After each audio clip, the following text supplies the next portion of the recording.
अस्सलाम वालेकुम एवरीवन, मैं हूं फिज़ा फ़हीम और आप देख रहे हैं पाकिस्तान स्टॉक मार्केट अपडेट्स। मेरे साथ मौजूद हैं सर ज़फ़र मोदी साहब। ये हमें देते हैं एवरीडे मार्केट अपडेट्स जिसको आप सब बहुत पसंद करते हैं। तो आज भी अगर आपके पास कोई क्वेश्चंस हैं तो कमेंट सेक्शन पे ज़रूर कमेंट करें।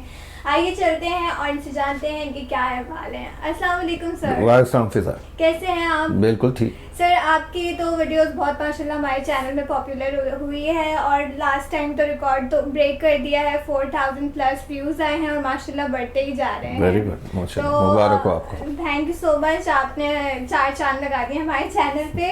तो सर सबसे पहले बात करते हैं करंट सिचुएशन के हवाले से कि आपने देखा यूक्रेन और रशिया में जो भी फाइट्स हैं तो इसका PSX मार्केट पे इम्पैक्ट आया है और सुबह से ही नेगेटिव रही है। तो आप इसका लॉन्ग टर्म इफेक्ट्स क्या देखते हैं? देखें, ये जो है इसको हिस्टोरिकली देखना पड़ेगा, क्योंकि हिस्टोरिकली देखते बाद ही आपको समझ आएगा कि ये ना सिर्फ पाकिस्तान स्टॉक एक्सचेंज पर अफेक्ट कर रहा है बल्कि दुनिया की सब मार्केटों पर अफेक्ट कर रहा है।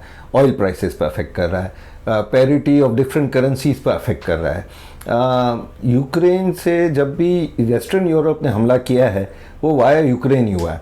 जब रशिया ख़त्म हो रहा था तो ये बात इन की नेगोशिएशन थी कि नेटो में और लोगों को नहीं शामिल किया जाएगा, लेकिन अब नेटो के जो पार्टनर्स हैं कंट्री वो बिल्कुल रशिया के बॉर्डर पर पहुंच गए हैं, जिसकी वजह से रशिया को टेंशन है। अब उसकी वजह से जो इन्होंने फौज जमा की है उसका इफेक्ट दुनिया में आ रहा है। तमाम मार्केटें डाउन हुई हैं। $96 पर इंटरनेशनल ऑयल प्राइसेस पहुंच गई हैं। जो $4 और बढ़ेगा तो ट्रिपल डिजिट में आ जाएगी।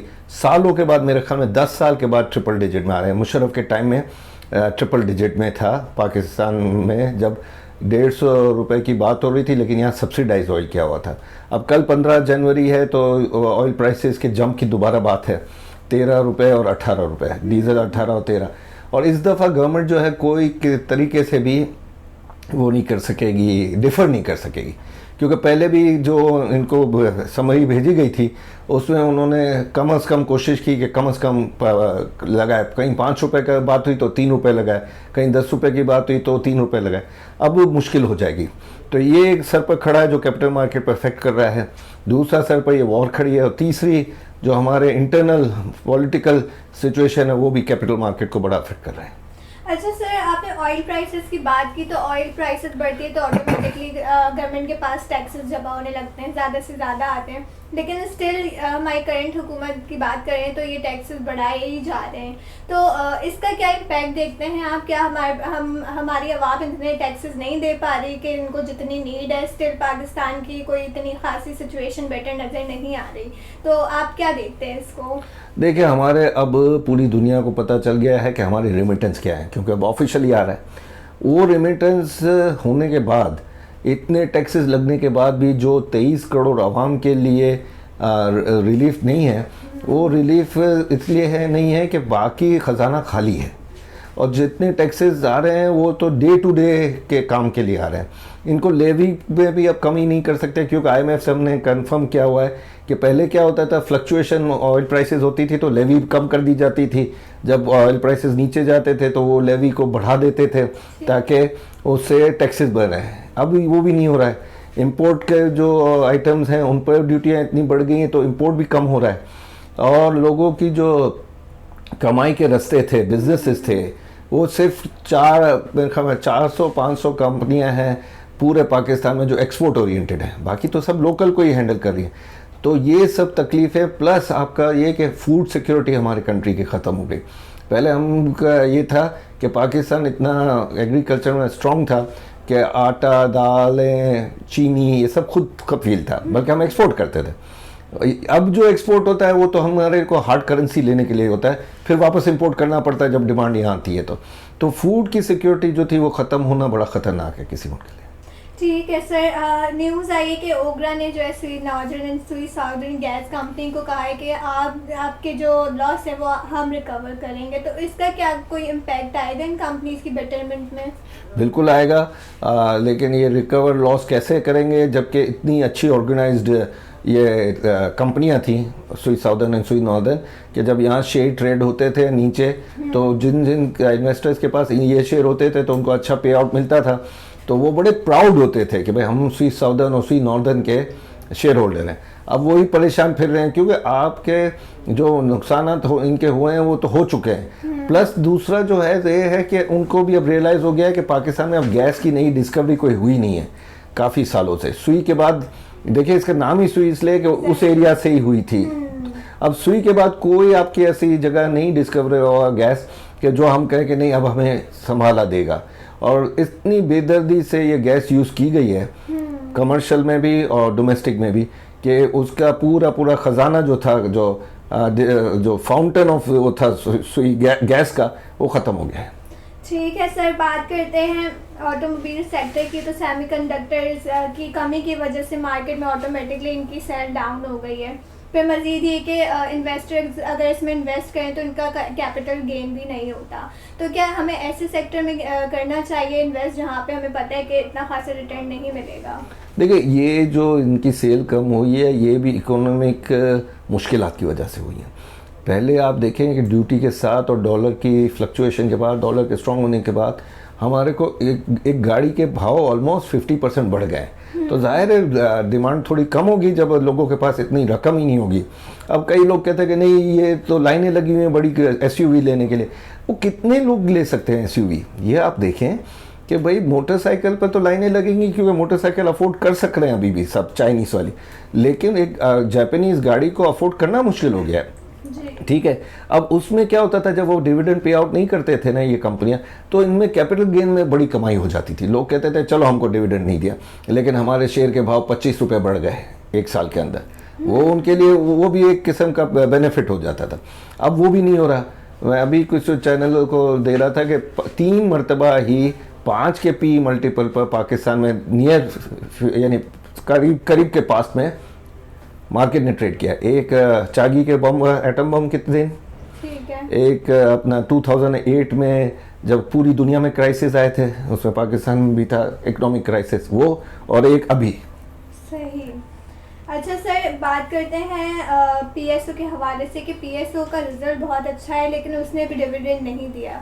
तो how do you see this? और अवाम जो हमारे लोग फंसे हुए हैं इसमें या फिर जिनको अच्छा नहीं मिला रिटर्न, तो आप उन्हें क्या कहेंगे? वो मैं ये कहूँगा कि अभी उस शेयर को संभाल लें।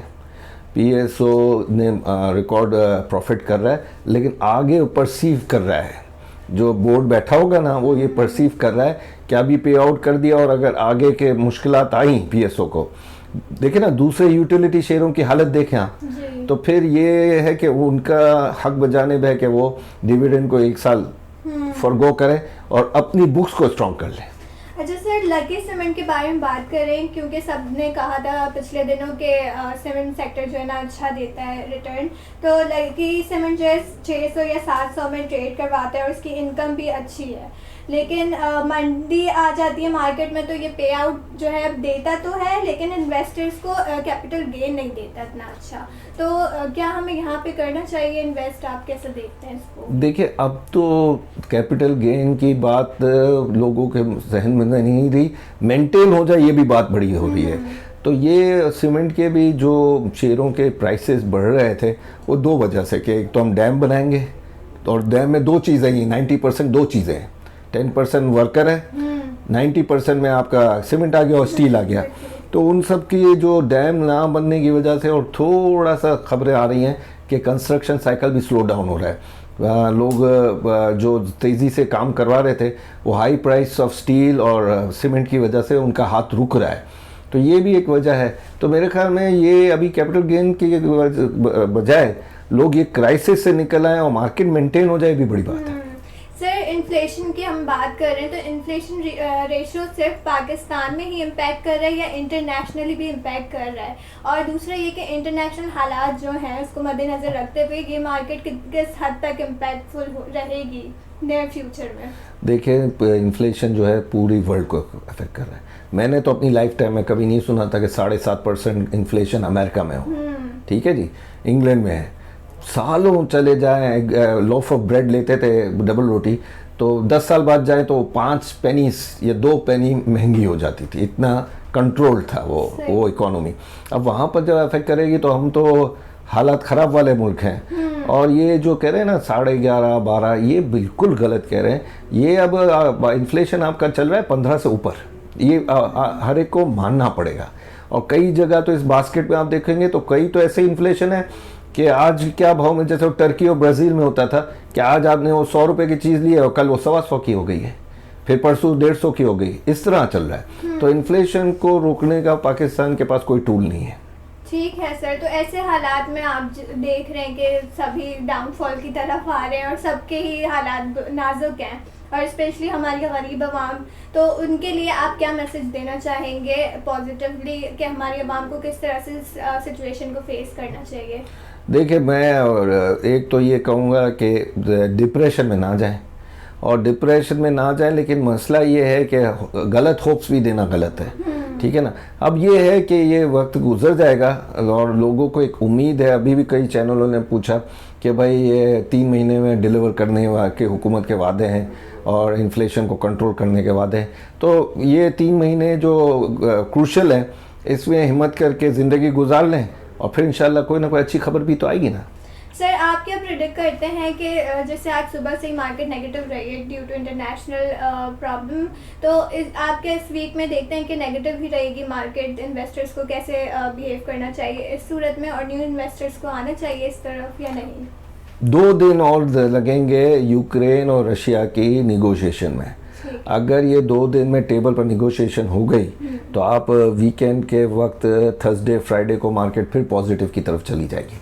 लेकिन अगर ये खुदा ना करे, अगर तो वो नहीं, मतलब जंग की तरफ गया, तो ये यूरोप में मेरे ख्याल में कितने सालों बाद, बोस्निया के बाद जंग होगी। और ये तशवीशनाक यूरोप के लिए ही नहीं है, हम जैसे मुल्कों के लिए है, IMF के लिए है, अमेरिका के लिए है, इवन जो इससे कोई जुड़े हुए नहीं है जैसे हमारा मुल्क है ईरान, उधर भी इसकी तशवीश है। बिल्कुल। Thank you so much sir for your time. No problem. It's always been wonderful to be here. Thank you for watching. I hope आप लोग को हमारा आज का प्रोग्राम अच्छा लगा होगा। This is Fiza Faheem signing off. अल्लाह हाफिज।